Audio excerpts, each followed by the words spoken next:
Ever wonder what makes some stuff online just explode? Like, what makes people want to hit that share button a million times? It's a question that's got a lot of researchers scratching their heads, for sure. Well, you guys sent in a ton of research on this, so we're going to do a deep dive. Absolutely, yeah. We're starting with a study from the International Journal of Research and Marketing. This is a good one. Yeah. Yeah, this one's really interesting because it's actually building on some earlier work Okay. that looked at New York Times articles, but this one goes a bit broader. Okay. They're looking at articles from Spiegel Online, which is a big German news site. So we're going international. Yeah. So it's not just like American clicks. Yeah. It's like global clicks. Did they look at like more than just emails though? Yeah. Like did they get into the likes, the tweets, all that stuff? Oh, yeah, they looked at all of it. They tracked shares across Facebook, Twitter, even Google+.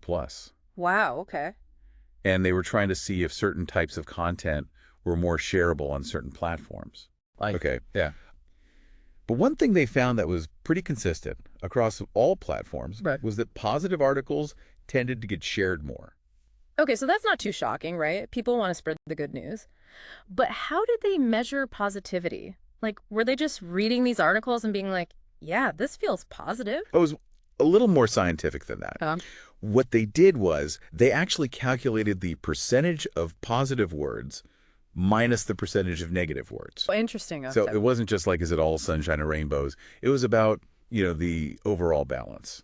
So like a slightly positive article could still beat out like a super negative one. Exactly. Exactly. If it's not all like kittens and unicorns. Right. Okay, got it. But here's where it gets really interesting. It wasn't just this general positivity thing that was driving shares. Okay. Specific emotions seemed to play a really big role. And one they found that was a big one, especially on Facebook and Twitter, was anger. Yeah. People get fired up about stuff and they want everyone to feel that fire too. But isn't that a little, I don't know, manipulative? Or even like dangerous? Yeah, it definitely raises some questions about, the ethics of it. Like, are people sharing this because they genuinely want to inform other people? Right. Or are they trying to kind of stir up drama Yeah. for their own, personal gain or whatever? Okay, so anger's a powerful, if potentially problematic, ingredient in the virality cocktail. What other emotions were they seeing, like, really get people clicking that share button? Well, another one that they found did really well, particularly on Facebook, was content that was awe-inspiring. Okay. So think like those amazing nature photos or those videos that just kind of leave you speechless. Yeah. And then, kind of interestingly, content that sparked curiosity Oh. performed well on Google+. Google Plus, huh? That's a blast from the past. Yeah. So I guess there was a corner of the internet back then that was into, like, deeper thoughts, Yeah, man. more intellectual discussions. It does make you wonder, right? Maybe there's something about the platform itself that influences what kind of content goes viral on it. Mm-hmm. Like maybe Google Plus users were looking for something, I don't know, a little more substantial than just a quick emotional hit, something to really think about. Okay, so we got positivity, anger, awe. What about sadness? You think people would share, like, really heartwarming or even heartbreaking stories to connect with other people over those emotions? Yeah, you would think so, wouldn't you? Yeah. But this is what's kind of crazy about this next finding. Sadness was actually negatively associated with sharing. So articles that made people feel sad were less likely to be shared. Wait, really? That's so weird. Isn't- If we're trying to connect with other people, shouldn't sharing something that makes us feel sad, I don't know, make us feel closer, like more vulnerable with each other? You'd think so. Yeah. But it seems like people are just more hesitant to share stuff that might bring other people down. Maybe we're just wired to spread joy, not sorrow. Or maybe it's more about like wanting to present a positive image online. Yeah. You don't want to be the Debbie Downer of the internet. Yeah, no one wants to be that person. So, okay, if you want to go viral, maybe skip the tearjerkers. But here's a twist. The researchers found that the relationship between positivity and sharing wasn't just a straight line. Right. It was more like an upside-down U. Yeah, that's a good way to put it. Okay, so what does that even mean? Basically, they found that articles that were extremely positive were actually less likely to get shared. Wait, what? Too much positivity is a bad thing. It seems that way. I would have thought, the more good vibes, the better. Why would that be? Well, it could be that super positive content just comes across as, I don't know, fake. Yeah, okay. or even like manipulative. Oh, okay. You know, like those overly enthusiastic salespeople who just make you want to run away. Right, right, right. There seems to be like this sweet spot where positivity makes something more shareable. But if you go too far, it can backfire. So it's like Goldilocks and the viral content, not too negative, not too positive. Exactly. Yeah, it's a delicate balance. Yeah. It shows you how complex this whole online sharing thing really is. There's so much more to it than meets the eye. So we've been focusing a lot on the emotional side of what makes content shareable, but there's more to the story. Of course, yeah. There's got to be more to it. The researchers also looked at things like how complex the writing was, Okay. and even like how famous the author was. Okay. Yeah. Makes sense. I mean, a super well-written article about, like, I don't know, quantum physics Right. might not go viral in the same way as, like, some juicy celebrity gossip. Exactly. And that's actually something that they found. They found that articles written with simpler language Okay. tended to be more shareable on Facebook and Twitter. Okay. And they actually used this thing called the flesh reading ease test, Oh. which basically measures how easy a piece of text is to I understand. feel like shorter sentences, simpler words. Yeah, basically. Okay. Yeah. Makes sense. People are more likely to share something if they can actually understand it. Yeah, absolutely. If they could easily explain it to someone else. Right, exactly. Yeah. What about the author's fame? Like, did having a big name attached to the article make it more shareable? You would think so, right? Yeah. But it was actually kind of mixed. Okay.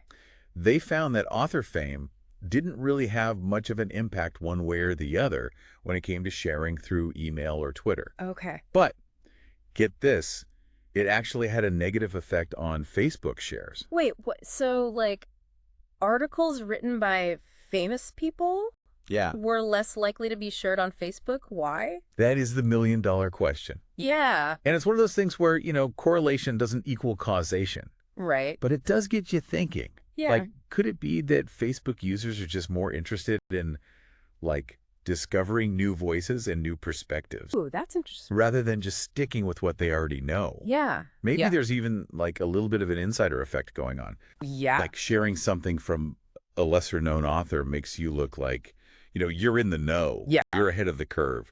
You know it's cool before everyone else. It's like, I'm so cool. I know this person that you've never heard of. Exactly. Boy. I'm cutting edge. And it kind of speaks to this idea that sharing isn't always just about the content itself. Right. It's also about, like, signaling something about ourselves, you know? Right. Our tastes, our knowledge, our values. Yeah. We're basically curating our online personas.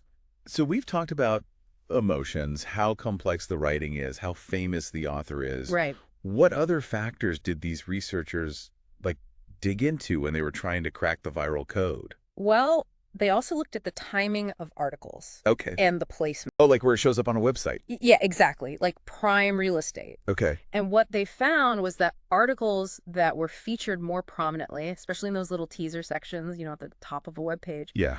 those were way more likely to be shared. Okay, so it's like location, location, location, Yeah. even online. Exactly. If it's the first thing you see, you're probably going to click it. Makes sense. Yeah. But it wasn't just where an article was placed. It was also when it was published. Okay. They found that articles that were released between 6 p.m. and 6 a.m.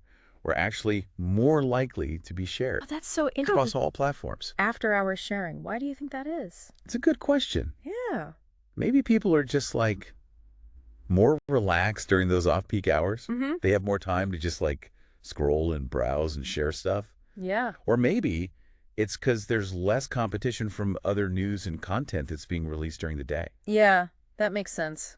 It's interesting to think about how, like, our daily routines might influence what we share, you know? Totally. Like, are we more likely to share something thought-provoking when we're, like, winding down at night? Yeah. Or, you know, are we more likely to share something funny or lighthearted on our lunch break? That is so fascinating. It really is. So, wow, okay. This study has shown us that there's like so many different things that can contribute to making something go viral. Right. It's not just about like a catchy headline or Right. like a super emotional story. Yeah. It's about this crazy interplay of emotions, timing, placement, even like who wrote it. It really is. It's like a recipe Yeah. where even the tiniest little ingredient can make or break the dish. 100%. Yeah. And I think for anyone out there who's, you know, creating content, Yeah. one of the biggest takeaways here is that There's no, like, magic formula. Right. There are definitely patterns we can see and maybe even, like, strategies we can try to use. Yeah. But ultimately, what really resonates with people is, a lot of times, pretty unpredictable. Right. And it's constantly changing. It kind of makes you wonder if, like, trying to engineer something to go viral Right. is even the right approach, you know? Yeah. Maybe it's better to just focus on creating something that's actually, like, genuinely engaging and interesting and thought-provoking. 100%. And then trust that the right people will find it and they'll share it. Yeah, I think focusing on that authenticity, that genuine connection, that's ultimately way more rewarding Right. than just chasing, like, fleeting viral fame. Exactly. Because what's the point of reaching millions of people Yeah. if your message has, like, no heart, Right. Exactly. no real substance? Yeah. It's a good reminder that, like, at the heart of sharing, there's this desire to connect with other people, For sure. to start conversations, to make someone laugh, to make someone think, to make someone feel something real, you know? Absolutely. Yeah. And it's those genuine connections that make sharing online so powerful. This deep dive has been incredible. It has. We've learned so much about what makes certain types of content go viral, from like those specific emotions to the timing, where things are placed, all that stuff. It's fascinating. But, of course, you know me, my brain is already going to the next level and thinking about more questions. Yeah. Like, this research makes me wonder if the same principles apply across different cultures. Oh, that's a good question. Yeah, Yeah. like, is what goes viral in Germany the same as what goes viral in, I don't know, Brazil, Right. Japan? Yeah, that is a really interesting question. It feels like we've just, like, dipped our toes into this whole viral content thing. Right. It's a deep rabbit hole. Yeah, but you've got even more for us to, like, unpack, right? Yeah, absolutely. Something about how going viral might look different around the world. Exactly. That's what we're diving into next. Looking at how those cultural differences play a role in what people consider, share-worthy. It's not a one-size-fits-all kind of thing. That's what I'm so curious about. Like, we've been talking a lot about emotions, but how those emotions are, like, experienced and expressed can be totally different, right? Oh, for sure. Depending on where you are in the world, like, what makes someone in the U.S. hit share might not be the same thing that motivates someone in, I don't know, Japan. Exactly. And that's what's so cool about this next study. It digs into those cultural nuances. Like, they found that in individualistic cultures, like the U.S., people are more likely to share content that expresses strong emotions, both positive and negative. Interesting. It's about, showing their individuality. So it's kind of like, hey, look at me. This is what I think and feel. Yeah. Like, you should care. This is my hot take. Yeah, exactly. But then in collectivist cultures, like a lot of Asian cultures, it's a different story. Okay, how so? Well, they found that people there are more likely to share things that reinforce social harmony and group cohesion. So stuff that promotes, like, a sense of belonging or shared values, that kind of thing. So it's less about me, and more about us. Exactly. Okay. It's more about, like, bringing people together Mm-hmm. rather than, highlighting individual differences. So, like, sharing a funny video that everyone can enjoy, or like an inspirational story that reinforces some kind of cultural value. Exactly. Yeah. Right. It's a way to strengthen those social bonds Yeah, that's so interesting. and reaffirm that shared identity. So, wow, it's like sharing is almost this subtle act of social bonding. It really is. It shows you how sharing isn't just this individual thing, but something that's, like, woven into our social and cultural fabric. Yeah, so if you're trying to, like, create content that resonates globally, you can't just, like, translate the words. You have to understand those deeper cultural nuances that are at play. Absolutely. What works in one place might totally flop in another. This adds a whole nother layer to the viral code. But even within a culture, people have different reasons for hitting that share button, right? Like, what are some of the other maybe psychological reasons that make us want to share stuff? Well, research shows people share for all sorts of reasons. Sometimes it's to inform other people, maybe entertain them, spark a discussion, or express their own opinions. But other times, it's more about seeking validation, Okay. building their online persona, or even promoting a cause they believe in. So it's not always as simple as, I like this, I'm going to share it. Right. There's often a deeper, more strategic element going on. We're all making choices about how we present ourselves online Right. and how we want to interact with others. And sharing becomes a way to kind of shape those digital identities. Wow. Okay, so this has been an incredible deep dive. We've learned so much about what makes things go viral, from emotions to cross-cultural differences, all these different motivations.